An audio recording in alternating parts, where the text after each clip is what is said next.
Hello everyone. So previously we had discussed on the topic queue. So today we'll be discussing on the topic DQ, right? So what does the definition part say here? A DQ or the double-ended queue is the linear data structure that allows insertion and deletion from both the ends, front and rear. So usually in the normal queue, what we'll be doing actually, we will be inserting at the rear and we will be removing from the front actually. Yeah, that's what we will be doing, right?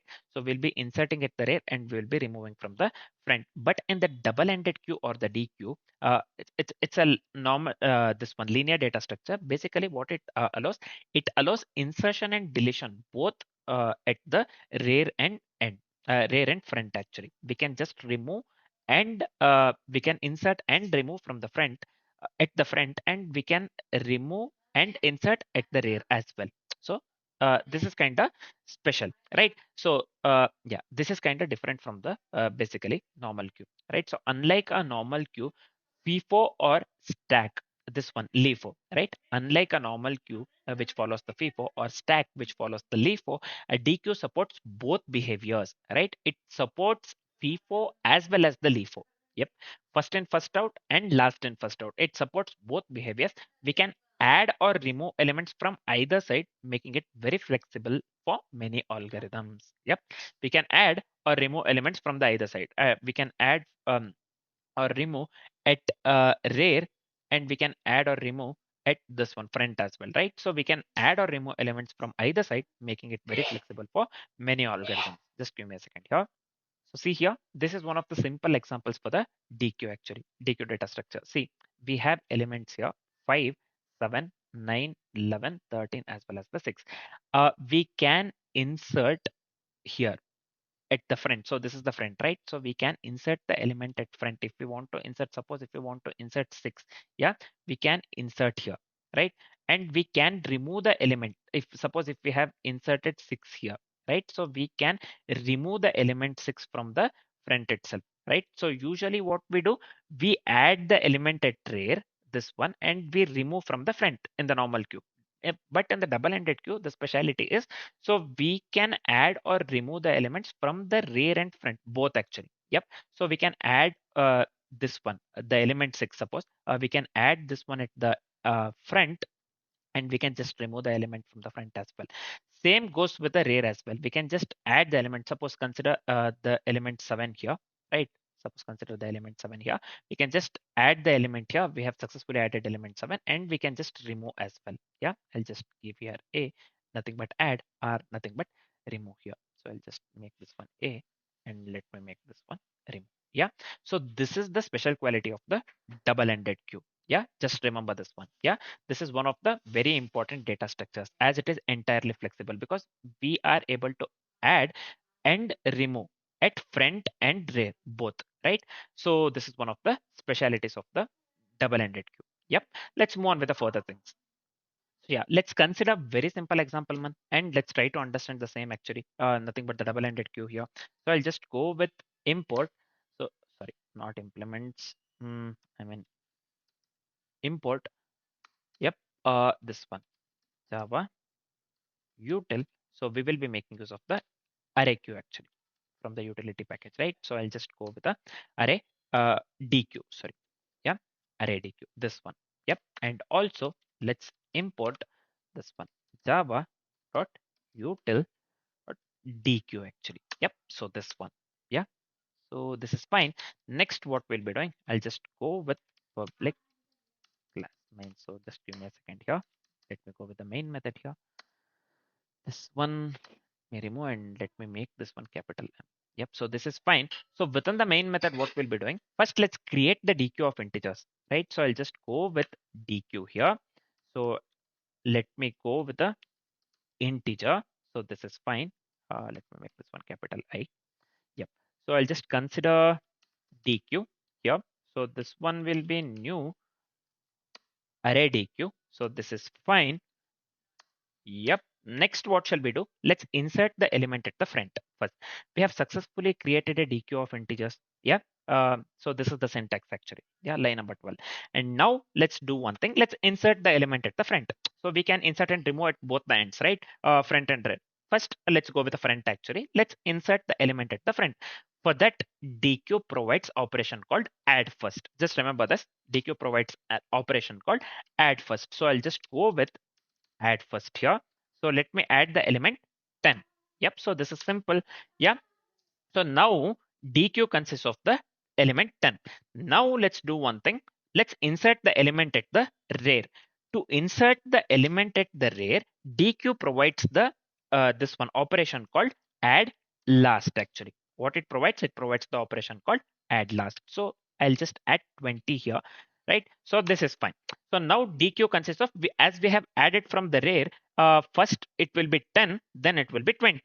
Yep, so this is fine. This is simple to understand. Next, let's insert another element at the front now. Yep, let's uh, insert the another element at the front. Again, I'll be making use of the same thing actually here. Yeah. Just to understand clearly, let me change it can contain duplicate elements. I'll just go with a value 5. Yeah. So now we have added the element at the front because we have made use of the add first property again. So now uh, this one actually it consists of 5, 10, 15. The DQ consists of the elements 5, 10, and 15. 5, 10, and 20, sorry. Yep. So next, let's insert another element at the rear. So let me go with, so here, add last again. So I'll just copy this. I'll just paste it over here. Let me change the value so that we understand clearly, right? This is fine. Now, what are the elements? We have added this one to the rear. Add last adds the element at the rear actually. Now we have 5, 10, 20, and 30 in this order in the queue, right? So this is fine. Next, what we will be doing, so let's remove the element from the front. To remove the element from the front, so this one DQ provides remove first property. Yeah, just remember one thing. To remove the element from the front, DQ provides this one property called remove first. So I'll just go with front equals DQ dot. So I'll just go with the remove first actually. Yep. So at the first we have the element 5, right? So see here. Let me write this one over here. So first we have added 10. So first we had, so I'll explain this one later actually. So let me write the entire code and then explain. Yeah, so this is fine. Now, yep, to remove the element from the front, we'll be making use of the remove first. This is fine. To remove the element from the rear, what we can use basically, DQ provides the operation called remove last, right? So I'll just go with int rear equals DQ dot this one. I'll just go with the remove last actually. Instead of the remove first, let me go with the remove last. Yep, so this is fine. Basically what happens, the last element that is present 30 will be removed actually. Yep, so this is fine. Next, what shall we do? So we will be going with the this one. Let's print the removed elements actually. Yeah, so I'll just go with println system out println. So let me go with removed from, let me go with the front actually first, then we can print the rear as well. So this is fine. Let me concatenate front here. Yep. Let me copy the same thing and I'll just come here. Let me paste it over here. Instead of the front, I'll just make this one to rear, as well as I'll just pass the rear here. Right. So this is fine. Yep. Now let's print the remaining DQ as it is. Right. So I'll just go with system out println again. So I'll just go with final DQ. Yep. I'll use this so that this looks good actually. We have considered variable DQ, right? So yeah, I'll just give here DQ, right? So this is fine, I believe. We are just printing the remaining DQ here, right? So let me run the code and explain what is the output that we get, right? So here, see, I'll just show you. So first what we have done actually, first what we have done here, we are going with the 4 elements, right? So I'll just show you step by step actually. Suppose consider this one. So this is front and this is rear actually. Yeah. So what we are adding here, we are adding the first element 10, right? So we are adding the first element 10 here, right? So then what we are doing, we are adding the last element. So this one to the 20 here, right? So then what we are doing, we are adding the this one. again we are adding to the this one front actually, right? So now the queue becomes actually, so this one is not required actually. Now we have 10 and 20 actually. Now we are adding at the front again by making use of the property. So this one add first actually. So this will be 5, 10 and 20 now. Yep. So we have added 10, 20 and 5. Now again we are making use of this one. What do we call? Add last property. So basically we are adding the element at the rear, right? So now this becomes actually like this: 5, 10, 20 as well as the 30. Yep, it's as simple as that.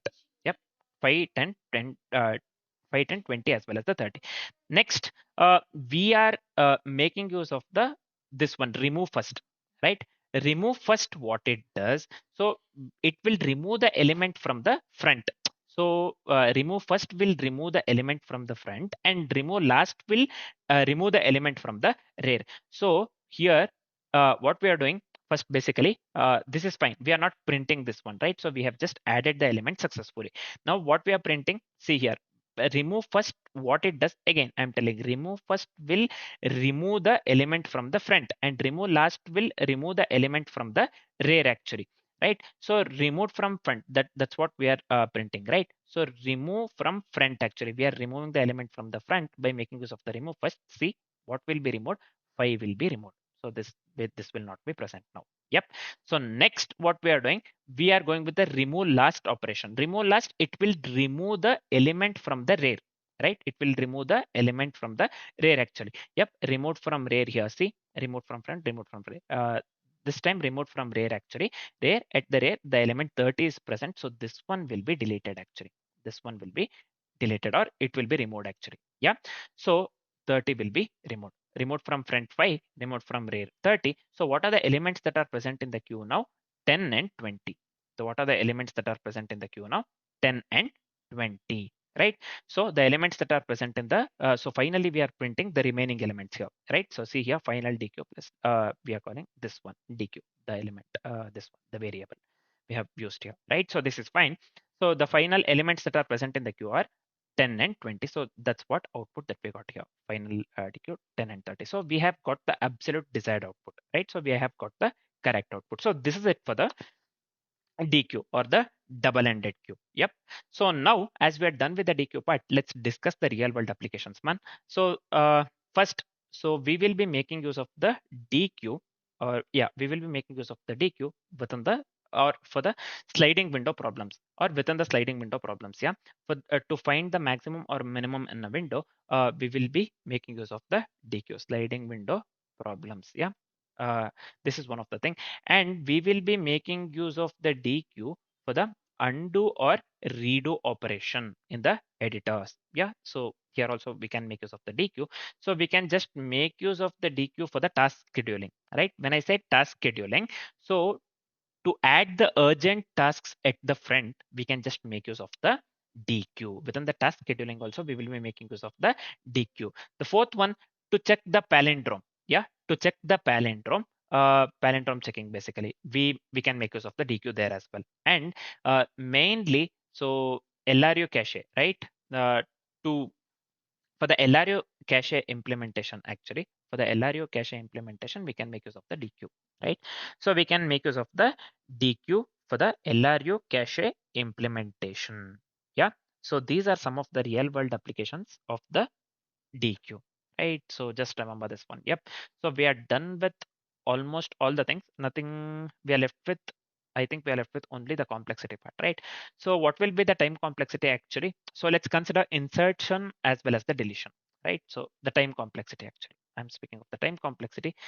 Let's go with the insertion as well as the deletion. For the insertion, as it is double-ended queue, we are speaking of the DQ, right? So we can insert from we can insert it rear, or we can insert it front actually. Yep. So this requires constant time operation. So it will be big of 1. Yep. So the deletion part, again, we can delete from front, or we can delete from rear actually. So here no shifting is required, as we can delete from this one. What do we call? Front, and we can delete from rear, right? So again it will be constant time operation. It will be big of 1. Yeah. So the time complexity for the insertion and deletion would be big of 1, and the overall space complexity would lead to big of n. Why that the space complexity would lead to big of n? Because we need space, right? Um, to store n elements in the DQ, we need certain space. So overall space complexity would lead to big of n itself. Yep. So this is it about the DQ, right? So we have discussed almost everything that is required. Yep. So this is it for the DQ. Next, what we'll be doing, we will be discussing on the topic priority queue, right? So next we'll be discussing on the topic priority queue. For now, this is it. Thanks for watching, guys.